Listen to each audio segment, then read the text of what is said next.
남북의 썰 시청자 여러분 안녕하십니까? KBS 김정환 기자입니다. 자, 남북의 썰 오늘은요 최용환 국가안보전략연구원 책임연구위원과 함께하는 정세편입니다.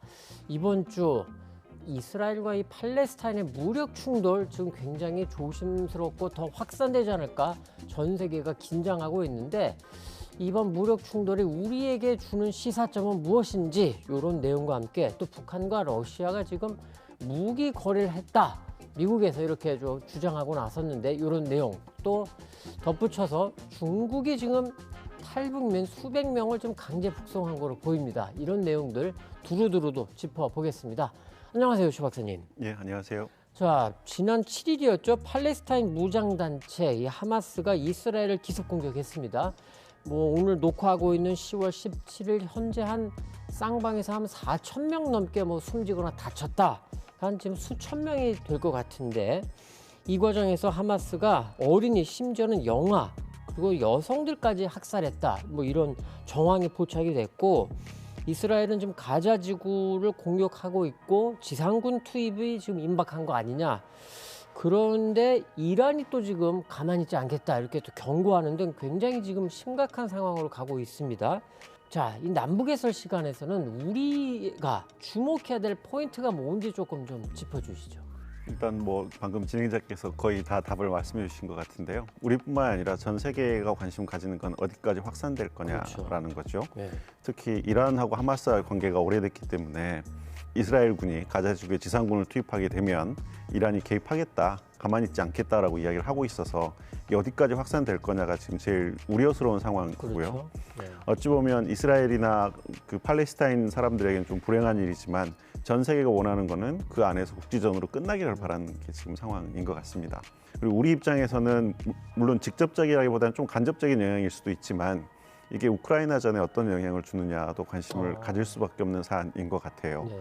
미국은 두 개의 지역 분쟁을 한꺼번에 다 승리하는 전략을 추구하겠다라고 이야기를 하고 있긴 하지만 미국이 정말 그렇게 할 수 있는 건지 그렇죠. 중동에서 확전이 되면 우크라이나전에 대한 관심이 좀 떨어지게 되고 하는 건 아닌가 이런 것들이 지금 관심사안이라고 할 수 있습니다. 거기에다가 덧붙여서 사실 이제 우리 최 박사님도 이 시간에 여러 차례 지적해 주셨는데 미국 바이든 행정부가 지금 그 전에도 북한에 대한 관심도가 높지 않다. 이 말씀 여러 번 해주셨습니다. 그런데 최근에 지난 15일 현지 시각으로 15일 조현동 주미대사가 국회 외통위 국정감사를 받으면서 미국에서 북한의 비핵화 가능성에 대한 비관론이 지금 또 고개를 들고 있다. 뭐 한국에 더 나가서 자체 핵무장론에 대해서도 이전과 다른 기류가 감지되고 있다. 뭐 이렇게 또 밝히기도 했습니다. 물론 이번 이스라엘 팔레스타인 무력 충돌과 직접적인 연관이 있는 건 아니지만 어쩔 수 없이 우크라이나 전쟁에다가 바이든 행정부로선 이 무력 충돌 거기다가 혹시라도 확전 이렇게 되면 북한에 대한 관심은 더 밀리는 거 아니냐 이렇게 생각이 들거든요. 사실 그 북한 핵 문제, 북한 문제라 하면 뭐 아마도 핵 문제를 이야기할 텐데 핵 문제에 대한 관심 혹은 뭐 정책적인 우선순위가 떨어진다라는 그 예전에도 한번 말씀드린 그렇죠. 것 같은데요. 네. 지금 뭐 바이든 정부 입장에서는 우크라이나에서도 전쟁이 진행되고 있고 중동에서도 문제가 생겼기 때문에 뭐 그 외에도 다른 문제들이 많이 있습니다. 그쪽들이 우선 관심을 가질 수밖에 없는 게 하나 있고요. 또 하나는 임기 내에 북한하고 협상을 해갖고 핵 문제에 성과를 낼 수 있을까에 대한 회의론이 굉장히 큰 것 같아요. 특히 주기적으로 선거를 치르는 국가에서의 정책적인 호흡은 4년, 5년을 넘어가지 않거든요. 그 안에 북한하고 협상을 해서 성과를 내기 어렵다라는 좌절감이 굉장히 큰 것 같아요. 언젠가는 이게 협상으로 전환될 텐데 그때는 의제가 과거와 똑같을 건가? 이런 게 우리로서는 좀 걱정스러운 점이죠. 핵 폐기를 전지혈한 협상이 아니라 무슨 군축 논의로 간다든가 물론 지금 일어나고 있는 일은 아니지만 미래를 대비해서 좀 살펴봐야 될 부분은 분명한 것 같습니다.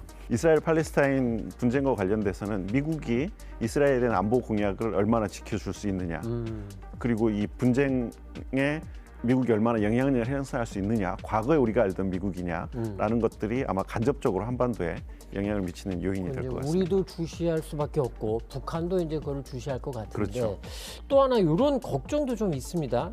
만약에 이게 확전이 된다면, 그러니까 지금 바이든 대통령까지 나서가지고 이스라엘을 지원하겠다 뭐 이렇게도 밝히기도 했지만, 한편으로는 확전이 안 되게 지금 뭐 바이든 대통령이 이스라엘을 갈 거냐 마느냐 뭐 이런 얘기가 지금 오늘 기준으로 나오고 있는데, 그럼에도 불구하고 이스라엘이 이거 못 참겠다 해서 가자 지구 지상군 투입하고, 이란이 또 위쪽에 있는 헤즈볼라가 뭐 이스라엘 공격하고 하면서 확전이 될 때 미국의 신경은 온통 그쪽으로 쏠릴 수밖에 없지 않습니까? 그런데 얼씨구나 하고 북한이 우리한테 혹시라도 국제적 도발을 할 가능성이 있는 건 아니냐, 이런 또 걱정도 좀 있습니다. 이게 뭐 개인적인 걱정만이 아니고 우리 군 합참 쪽에서 지금 평가하는 것 같은데, 북한이 하마스식의 기습 공격 전술을 활용할 가능성이 있다라고 지금 군에서는 굉장히 또 조심스럽게 우려하고 있는 것 같거든요. 북한의 이런 국제적 도발 가능성은 좀 어떻게 보실까요? 군에서는 뭐 모든 가능성에 대해 대비를 해야 되기 때문에 그렇게 이야기를 할 수밖에 없을 것이고요. 근데 이제 우려해 주신 것처럼 유럽에서도 전쟁이 있고 중동에서도 그렇죠. 전쟁이 있으면 아무래도 서방 세계의 관심이 그쪽으로 갈 수밖에 없고요. 오히려 지금 우크라이나에 대한 관심도도 좀 떨어지고 있거든요. 맞습니다. 예. 그러면 북한 입장에서는 한미의 대응 태세를 한번 테스트해보고 싶다라는 유혹이 생길 수는 있습니다. 그런데 지금 북한이 하마스처럼 대량의 로켓을 발사해서 기습 공격을 해서 군사적으로 얻을 수 있는 게 뭘까를 생각해보면 아주 걱정할 일은 아닌 것 같아요. 그럼에도 불구하고 한반도에 있어서 미국의 안보 공약이 변함이 없다라는 것을 북한이 확인해보고 싶을 유혹은 있을 수 있을 것 같아요. 그 말씀은 뭐 하마스처럼은 하는 건 아니지만, 근데 뭐 또 미사일을 또 뭔가를 또 쏜다던가 우리가 미처 생각하지 못한 것으로 좀 도발을 하면서 우리 신경을 한번 건드릴 수는 있다, 이렇게 보시는 거네요. 그렇죠. 그리고 사실 그것보다 이제 좀 더 우려스러운 거는 중동하고 북한하고 오랫동안 그렇죠. 그 무기 커넥션이 있었기 때문에 특히 하마스가 지금 쓰고 있는 로켓포가 뭐 북한제다 이런 얘기도 지금 계속 나오거든요. 그렇죠. 그게 북에서 직접 갔는지 아니면 간접적으로 그 암시장을 통해서 갔는지는 알 수 없지만 오랫동안 무기 거래를 중동하고 북한이 해온 건 사실이거든요. 그것들이 향후에 북한이 여기서 정말 실리를 얻으려고 무기를 또 수출하는 건 아닌가, 이런 것들이 좀 살펴봐야 될 부분이라고 생각합니다. 여기서 또 이제 우리가 조금 눈여겨볼 게, 오늘까지 화요일 오늘까지는 뭐 이 구체적인 소식은 없습니다만 미국의 전략 폭격기 B-52라는 전폭기가 있는데, 이번 주에 우리 한국에 처음으로 착륙을 할 거다 뭐 이런 좀 보도도 어제 나왔는데, 사실 북한이 전폭기 전략 무기하면 굉장히 좀 예민하잖아요. 잠수함도 그렇고.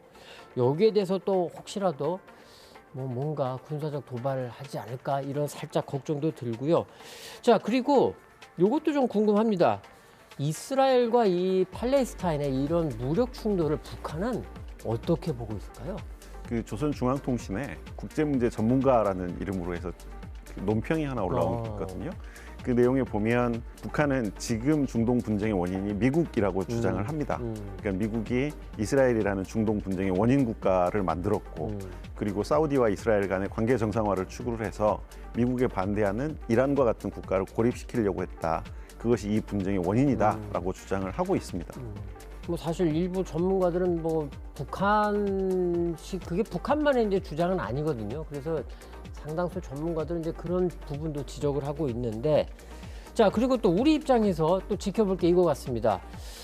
이번 무력 충돌 과정을 보면 이스라엘이 전 세계에 자랑하는, 그리고 5월이었나요? 이스라엘 국방부가 화면도 공개를 해서 굉장히 또 화제가 됐었던 게 있었는데, 이른바 아이언돔, 그러니까 이제 요격용 미사일들이죠.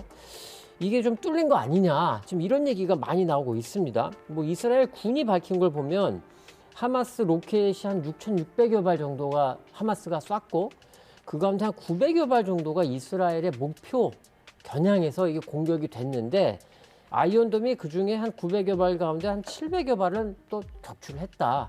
그래서 뭐 이게 한 78% 정도 요격했다. 그런데 이제 이전에 나온 얘기는 90% 이상이다라고 했었던 건데, 이게 결국은 아이언돔이 뚫린 거 아니냐? 그리고 또 이스라엘의 정보, 그리고 또 경계, 여기에 허점이 있는 거 아니냐? 이런 분석이 나오면서 국내 일부 보수 언론이 9.19 남북 군사 합의 이거를 효력 정지 아니면 폐지를 해야 된다, 이렇게 또 주장을 하고 나섰고요.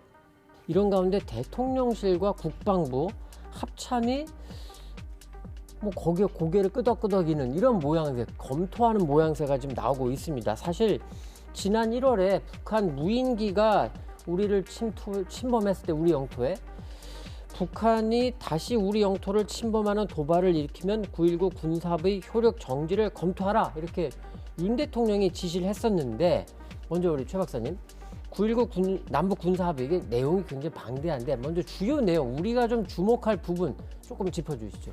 9.19 군사합의의 핵심적인 내용을 좀 줄여서 말씀드리면 네. 이런 겁니다.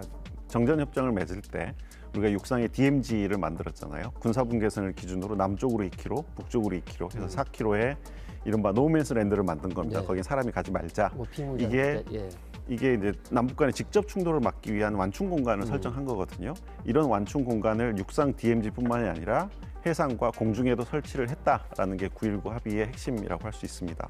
이건 군사분계선을 기준으로 5km 이내에서는 그 포병 훈련이라든가 연대급 이상의 야외 기동 훈련을 하지 말자. 그리고 이제 비행기 같은 경우에는 뭐 동쪽에서는 40km, 서쪽에서는 한 20km 정도 근접 비행을 하지 말자. 비행기 종류에 따라서는 뭐 거리가 조금씩 조정이 되지만 기본적인 개념은 그런 겁니다. 남북이 접경하고 있는 지역에서 군사 활동을 줄여서 직접적인 충돌을 막아보자라는 게 9.19 군사합의의 기본적인 개념이라고 할 수 있습니다. 자 그러다 보니까 지금 이제 최 박사님이 쭉 짚어주신 가운데 동쪽에서 40km, 서쪽에서 한 20km 정도는 이제 비행 금지 이렇게 됐는데 그것 때문에 그런 비행 금지 구역 설정 때문에 감시 범위가 시간적, 공간적으로 제약받고 있다. 이렇게 지금 12일 국감에서 김승겸 합참의장이 밝혔습니다. 그리고 신원식 국방장관도 이 9.19 군사합의로 북한 도발 징후에 대한 감시가 제한돼서 최대한 신속하게 효력 정지를 추진하겠다. 이렇게 좀 밝혔습니다. 그러니까 이제 사실 9.19 군사합의 내용이 굉장히 방대한데 그 가운데 비행이 금지된, 그러니까 감시와 정찰 활동이 어렵게 된 이 부분을 이제 군 수뇌부가 딱 꼬집어가지고 지적을 하면서 이래서 지금 효력 정지를 하겠다, 한번 생각해 보겠다 이렇게 얘기를 한 건데 어떻게 볼 수 있을까요? 이게 사실 찬반 양론이 팽팽해서 그렇죠. 뭐라고 딱 잘라서 말씀드리기 좀 어려운데요. 일단 9.19 군사합의가 우리의 감시 정찰 능력을 위축시켰다라고 하는 사람들의 주장에 따르면 이제 무인기 이렇게 드론의 경우에는 10에서 15km 정도 근접비행 못하도록 돼 있거든요. 군사분계선에. 그렇기 때문에 바로 건너편에 있는 북한군이 잘 보이지 않는다. 그렇기 때문에 9.19 군사합의 효력을 정지해야 된다. 그리고 북한이 몇 번 9.19 군사합의를 어기는 활동들이 있었기 때문에 그렇죠. 예. 효력을 정지하자라고 주장하는 것이고요. 근데 이제 9.19 군사합의를 체결할 때 그때 또 우리 군의 입장은 뭐였었냐면 고고도 감시 장비라는 건 우리가 더 뛰어나기 때문에 어차피 군사분계선에 근접해서 감시 정찰하는 활동을 제한하는 것은 남이나 북이나 마찬가지라면 더 뛰어난 장비를 가지고 있는 우리가 유리한 측면이 있다라는 것이었고 또 북한이 일부 군사 합의를 위반했다고 하더라도 그것을 폐기나 효력 정지하기보다는 그것을 가지고 북한에게 문제 제기를 하는 것이 장기적으로 명분을 확보하는 데 있어서 유리하다라고 주장하는 사람들은 9.19 군사합의를 유지하자라고 주장하는 거죠. 이게 어찌 보면 군사적인 문제인데 지금은 이제 여의도로 넘어가서 정치적인 논쟁처럼 변하고 있는 거는 좀 바람직스럽지 않은 문제라고 생각합니다. 그러니까 이제 지금 현 군 수뇌부가 지적하는 것처럼 감시하는데 우리가 족쇄가 되고 있다. 9.19 군사합의 일부분이. 그러니까 이걸 우리가 아예 효력 정지를 해야 된다. 이렇게 지금 논리는 돼 있는데 그런데 기술적으로 보면 그거는 북한도 우리를 감시하는 데 제약이 있는 건 마찬가지인 거고 그리고 우리는 그 이외 지역에서 북한을 더 정밀하게 감시할 수 있기 때문에 그건 좀 아니지 않느냐. 그건 군단급 이상의 정찰 장비라든가 위성이라든가 혹은 그 에이왁스 같은 조기 경보기라든가 이런 측면에서는 우리가 유리한 측면이 있는 거죠. 그렇죠. 자, 그러다 보니까 사실은 이런 것도 있었습니다. 9.19 군사합의가 북한에 어쨌든 우리만이 아니라 북한에도 어쨌든 족쇄로 작용하고 있다. 한마디로 이런 주장을 사실은 전임 주한미군 사령관들 빈센트 브룩스나 로버트 에이브럼스 같은 이런 전임 주한미군 사령관들이 지적을 하면서 9.19 군사합의를 사실상 지지하는 이런 발언들을 했거든요. 그리고 이제 9.19 군사합의 뒤에 남북 사이의 군사 충돌이 분명히 줄어든 것도 맞는 것 같습니다.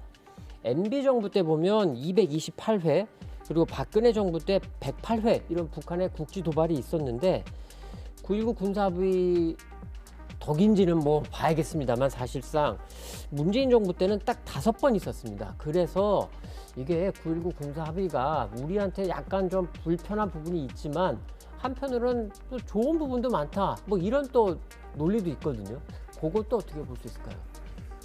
그거는 금방 말씀드린 것처럼 그냥 찬반 양론이 있다라고 생각하셔야 될 것 같고요. 그 중에 이제 시청자분께서 판단을 하셔야 될 것 같고 이제 하마스가 이스라엘을 공격할 때 이스라엘에 분명히 정보 실패가 있었던 건 맞습니다.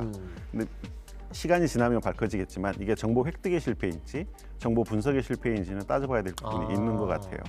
9.11 때도 그랬고 진주만 때도 그랬고 그랬죠. 분명히 네. 정보들은 있었습니다. 근데 이 정보가 선택이 되지 않은 거죠. 선택이 되지 않게 만든 원인이 무엇인가에 대한 분석도 있어야 되는 것 같아요. 그러니까 9.19 합의가 그 군사분계선에 아주 인접한 지역에서 정찰 활동을 제한하는 건 사실입니다. 그것 때문에 정보 획득이 제한되는 것도 사실이고요. 그런데 정보 획득의 제한만이 정보 실패를 가져오는 원인은 아닙니다. 정보가 있었음에도 불구하고 그걸 제대로 분석하지 못하거나 혹은 정보 수요자가 지나치게 한쪽의 입장을 가지게 되면 정보기관은 그 정보 수요자의 입장에 맞는 정보를 양산하는 경향이 있거든요. 그렇죠. 네. 그런 것들이 일반적으로 정보 실패를 낳는 원인이라는 점에서는 조금 종합적으로 살펴봐야 될 부분이 있습니다. 이제는 시간이 좀 지나긴 했습니다만 2001년 9.11 테러 당시에 그 전에 이미 미국의 정보기관들이 당시 부시 대통령에게 지금 알카에다가 대규모 공격을 지금 준비하고 있는 걸로 보인다라는 보고가 올라갔는데 당시 부시 대통령이 뭐 늘 있는 일이구만 뭐 이 정도에 하면서 넘겼었다는 이게 이제 나중에 밝혀진 일이거든요. 지금 이제 그런 부분을 우리 최 박사님 지적해 주신 것 같습니다.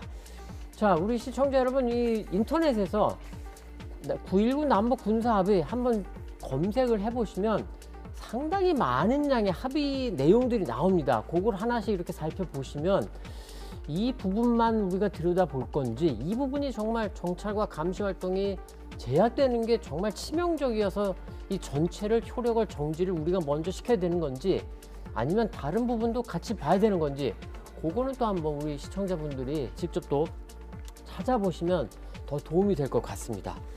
자, 최 박사님, 이번에는 북한과 러시아의 무기 관련한 거래 관련한 이야기를 좀 짚어보겠습니다. 사실 지난달 9월에 이제 북러 정상회담이 있었는데 그에 앞서서 북한이 컨테이너로 한 1,000개가 넘는 분량의 군사 장비와 탄약을 제공했다. 이게 이제 미 백악관의 그 NSC 국가안전보장회의 존 커비 전략 소통 조정관이 이렇게 밝혔습니다. 그러면서 사진 3장도 공개를 했는데 이 내용은 사실상 바이든 행정부가 북한의 대러시아 무기 지원을 기정사실화했다 이렇게 볼 수 있는 것 같습니다. 러시아의 그리고 이런 가운데 세르게이 라브로프 외무장관이 18일부터 19일까지 평양을 방문해서 북러 외교장관 회담도 열릴 예정입니다.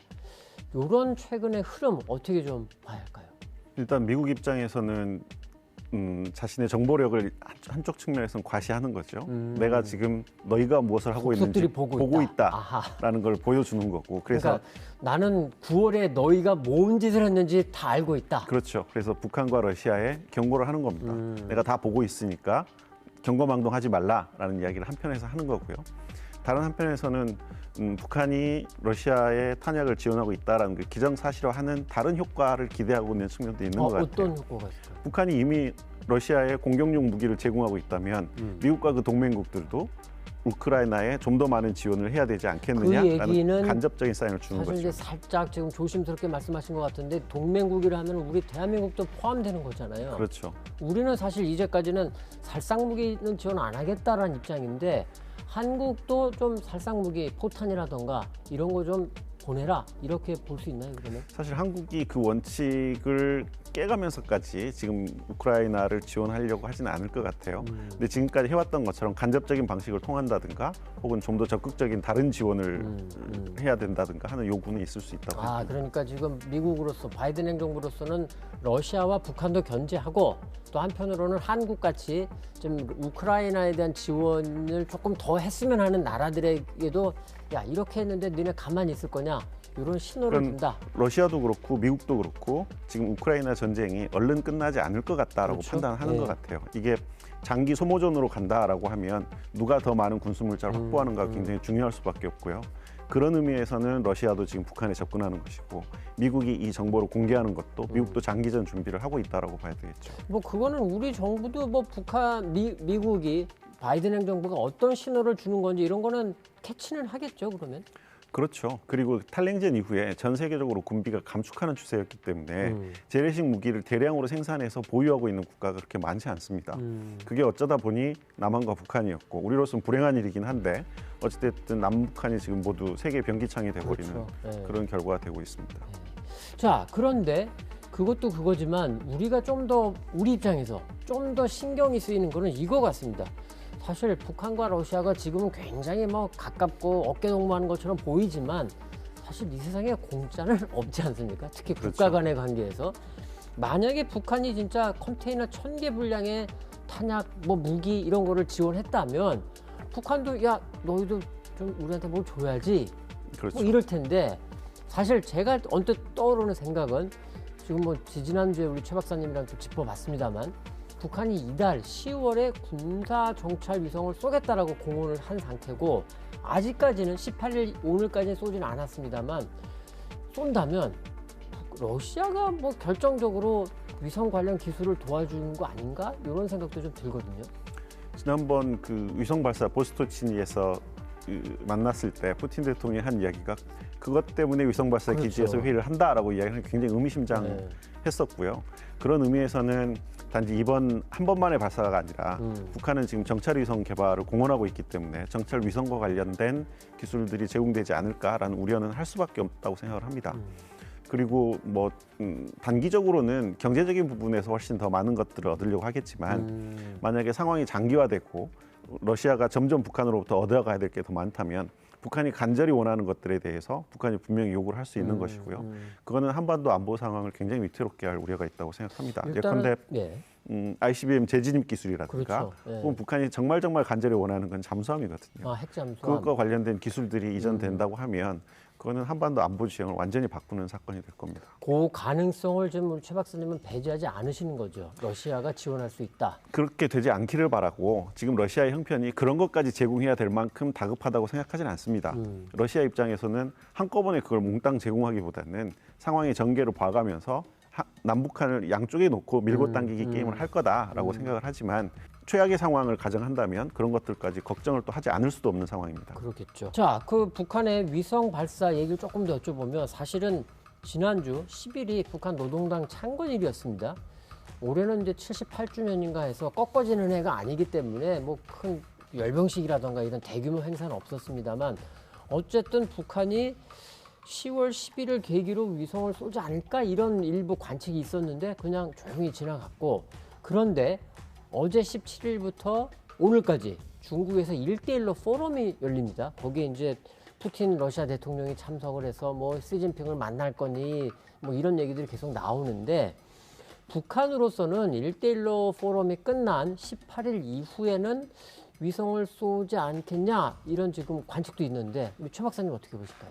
지금 2번이나 실패를 하고 3번째 쏘는 거기 때문에 물론 정치적인 고려를 하겠지만 가장 중요한 건 성공 가능성일 거라고 생각합니다. 네. 추정이라 조금 말씀드리기 조심스럽긴 한데 얼마 전에 북한이 중요 보도를 하겠다라고 이야기를 해놓고 지금까지 아무것도 발표하지 않고 있거든요. 그때 중요 보도 이야기가 나왔을 때 개인적으로는 위성 발사 예고가 아닐까라는 생각을 좀 했었거든요. 근데 그때 중요 보도 이야기를 해놓고 하루 이틀 사이에 뭔가 중요한 보도가 나올 거라고 생각했는데 안 나온 걸로 봐서는 기술적인 장애가 있나라는 의심이 들 만큼 좀 이상하긴 한데 뭐 언제 쏴도 이상하지 않고요. 10월이 됐든 혹은 10월을 넘겨서 쏘든 쏘기는 쏠 거라고 생각을 합니다. 이달이 아니라고는 해도 어쨌든 올해 안에는 쏠 그렇죠. 거다. 예. 그러면 거기서 혹시 더 나아가서 이거는 조금 너무 과감한 그 추측인지 모르겠습니다만 그냥 군사정찰 위성 수준이 아니고 사실 지난해 봄부터 핵실험한다 이런 얘기도 계속 있었는데 지금 뭐 2년 가까이 안 하고 있거든요. 근데 지금 중동 상황도 지금 굉장히 혼란스럽고 이 틈에 그냥 군사정찰 위성도 한번 화끈하게 쏘고 그 다음에 핵실험도 혹시 거기까지 나갈 뭐 제가 너무 좀 지나친 추정인지 모르지만 그럴 가능성은 어떻게 볼 수 있을까요? 사실 북한이 6번이나 핵실험을 했기 때문에 핵실험의 기술적인 필요성은 그렇게 높지 않을 수도 있습니다. 그래서 핵실험을 한다고 하면 물론 실험을 여러 번 하면 할수록 더 많은 데이터가 축적될 것이기 때문에 실험을 뭐 군사적인 필요도 있겠지만은 오히려 핵실험을 한다고 하면 그건 정치적인 효과를 노리고 하는 그렇죠. 실험일 가능성이 네. 훨씬 높아서 뭔가 결정적인 변화를 꾀할 때 아마 핵실험을 하게 될 것 같고요. 군사 정찰 위성은 지난번에 보여준 그 시험 위성이라고 북한은 이야기를 했지만 그 위성의 해상도 굉장히 낮지 않았습니까? 고학했죠, 아주. 그러다 보니까 예. 이번에 새로 쏘는 정찰 위성이 보여줄 해상도가 어느 정도냐 굉장히 관심사이고요. 그게 만약에 굉장히 높은 해상도의 사진을 보여준다라고 하면 이게 북러 간의 협력이냐, 러시아의 지원이냐, 북한 자체 개발이냐라는 게 논쟁이 될 수밖에 없는 상황입니다. 만약에 진짜로 아주 고밀도의 그 해상도를 보여주는 사진이다. 박사님 어떻게 분석하시겠어요? 북한이 발사체 기술은 굉장히 뛰어나지만 위성 기술은 거의 초보 단계라고 알려져 있거든요. 그렇게 보면 러시아를 강력하게 의심할 수밖에 없는 상황인 거죠. 그리고 만약에 북한의 위성 기술이 점점 빠르게 발전한다라고 하면 사실은 북한의 어떤 군사적인 활동의 범위가 굉장히 넓어지는 거기 때문에 그건 굉장히 우리한테는 큰 위협이 될 수 있는 사안이라고 생각합니다. 일단 뭐 북한이 실제로 군사 정찰 위성을 쏜다. 그러면 이제 우리 또 최 박사님과 함께 그건 더 짚어보기로 하겠고, 자, 요것도 좀 짚어봐야겠습니다. 굉장히 며칠 전에 안타까운 소식이 들려왔습니다. 항저우 아시아 경기 대회가 끝나고 거의 곧바로다시피 중국 당국이 이 동북 삼성 지역에 있던 탈북민 한 뭐 600여 명을 강제 북송했다라고 이제 북한 인권 단체들에서 주장을 했는데, 처음에 이제 외교부 같은 경우에는 뭐 확인 중에 있다, 확인해 보겠다, 뭐 이런 입장이었다가 결국 통일부가 숫자는 확인은 안 되는데 뭐 그런 일이 있었던 것 같다, 뭐 이렇게 좀 확인을 해줬습니다. 그러니까 중국의 강제 북송, 요거는 이제 우리 정부가 인정을 한 셈인데, 제가 딱 그 기사 주장을 듣고 궁금했던 게, 아니 왜 이 시점에 중국이 국제사회의 비난을 받을 게 분명한 탈북민 강제 북송을 했을까? 요게 좀 궁금해지더라고요. 일단 중국 내 그 탈북민들을 지속적으로 북한에 송환해온 거는 뭐 새로운 이슈는 아닙니다. 근데 지난 한 2, 3년 동안 코로나 때문에 북한이 강력하게 국경 통제를 했기 때문에 그동안에 아마 수백 명 단위 혹은 수천 명 단위의 탈북자들이 지금 중국에 억류되고 있었던 상황인 것 같아요. 그렇게 보면 탈북민 문제는 북한 인권 문제인데 이걸 수백 명 단위로 가지고 있으면 중국의 인권 문제가 돼버리는 거죠. 그들이 아마 구류소에서 제대로 된 인권적인 대우를 받지 못했을 가능성이 굉장히 높고, 그리고 중국 내에서 인권 유린 형태, 탈북자들을 대상으로 한 인권 유린도 굉장히 많은 거기 때문에 중국 입장에서는 언제고 처리해야 되는 이슈였을 것이고요. 그게 왜 지금 이 시점이냐라는 건 뭐 딱히 설명드리기는 어렵지만 언제고 처리해야 되고 지난 한 2, 3년 동안에 누적된 거기 때문에 빨리 처리하고 싶었을 가능성이 높다고 생각합니다. 어차피 해야 될 일이라면 나눠가지고 해가지고 욕을 더 먹기 전에 그냥 한 번에 그냥 왕창 보내버린다. 그랬을 가능성이 높은 것 같아요. 자, 그런데 사실은 그 현 정부가 강하게 내세우는 것 중에 하나가 북한 인권 문제거든요. 거기는 당연히 이런 탈북민 문제도 들어갈 수밖에 없는데, 그러다 보니까 아니 지금 뭐 윤석열 정부가 북한 인권 얘기하고 탈북민에 대해서도 계속 관심을 표명하고 있는데 어떻게 이런 일이 일어나느냐 이러면서 조금 답답해하거나 조금 비판의 목소리가 나올 수밖에 없습니다. 근데 또 한 가지 궁금한 게, 중국이 저렇게 강제로 탈북민들을 그냥 잡아가지고 보내긴다고 할 때 한국 정부가 그거를 막을 수가 또 있을까, 이런 생각도 좀 들긴 하거든요. 어떨까요? 그렇죠. 중국은 이제 우리 정부 입장에서는 탈북민 문제를 난민 지위를 줬으면 좋겠다라는 거 지속적으로 중국에 그렇죠. 요구해오고 있는 사안이거든요. 근데 중국은 그 북한 탈북민들이 정치적인 난민이 아니다, 난민 지위를 인정할 수 없다라는 거고, 그래서 불법 입경자들이기 때문에 북한에 돌려보낸다라는 게 중국의 공식적인 입장입니다. 그럼에도 불구하고 과거의 중국의 행태를 보면 한중 관계가 좋았을 때는 그렇죠. 그들이 네. 우리 대사관에 진입하거나 혹은 수백 명 단위로 있을 때 한국으로 이렇게 입국하는 것을 묵인하는 정도는 해왔었거든요. 그러니까 인권 문제가 보편적인 가치인 것은 맞습니다.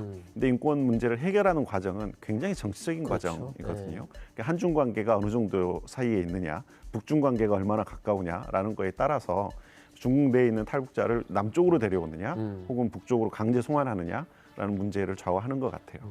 이게 참 또 우리가 좀 난처한 게 사실 항저우 아시아 경기대 때 한승수 국무총리가 가서 시진핑 주석을 면담하면서 그 자리에서 탈북민과 관련한 또 중국이 협조를 요청한 거로 지금 알고 있는데 그리고 나서 이제 중국이 또 바로 또 강제 북송했다고 하니까 참 답답하다 이런 생각이 드는데 자 그러면 박사님 보시기에 중국이 앞으로 더 또 추가로 강제 북송할 이럴 가능성은 혹시 없을까요? 중국 내 탈북민들의 규모를 저희가 정확히 알 수는 없지만 상당한 규모가 있을 거라고 추정을 2,000명 가깝다 뭐 이런 얘기도 있고. 그렇죠. 근데 아까 말씀드렸던 것처럼 중국은 난민 지위를 인정하고 있지 않기 때문에 아마 계속 강제 송환은 이루어질 걸로 생각하는 게 맞을 것 같습니다. 자, 남북의 썰 오늘은요. 이스라엘 팔레스타인의 무력 충돌 이게 지금 중동 5차 중동 전쟁으로 확전되는 거 아니냐 이런 우려가 커지고 있는데 우리에게 시사하는 바가 뭔지 그리고 이제 북한과 러시아의 무기 거래 관련해서 또 마지막으로는 중국의 탈북민 강제 북송까지 또 두루두루 좀 짚어봤습니다. 이 말씀 조금 짧게 드리고 오늘 남북의 썰 마무리하려고 합니다. 이른바 힘에 의한 평화 이걸 내세우는 목소리가 참 많습니다. 뭐 대통령부터 해가지고 현 정부에서 이런 이야기를 많이들 하시는데 최근에 이스라엘 팔레스타인 이 이스라엘과 하마스 이 무력 충돌을 보면 궁금해지는 게 이스라엘이 하마스보다 힘이 떨어져서 그러면 이런 참변, 참사, 참극을 당한 건가? 절대 아니죠. 이스라엘은 압도적인 힘의 우위를 갖고 있습니다. 그런데 이런 끔찍한 일이 일어났습니다. 자국민들이 수백 명, 수천 명이 목숨을 잃거나 다쳤습니다. 왜 그럴까? 이거를 우리가 잘 살펴봐야 되는데 힘으로 누르는 평화만으로는 평화를 유지하고 지키기가 어려운 게 아니냐라는 말씀을 좀 드리고 싶습니다. 악마와도 대화를 해야 한다라는 이야기가 있고요. 과거 미국의 보수주의 정권 레이건 행정부는 당시 구소련과 대화를 계속해 나갔고 그러면서 소련이 붕괴하는 데 큰 일조를 했다라고 지금 평가를 받고 있습니다. 북한이 아무리 믿고 싫어도 대화의 끈을 놓아서는 안 되는 게 아니냐라는 생각이 들어서 좀 말씀을 드려봤습니다. 자, 남북의 썰 오늘은 또 여기까지 전해드리겠습니다. 오늘도 최용환 국가안보전략연구원 책임연구위원과 함께했습니다. 수고하셨습니다. 네, 감사합니다.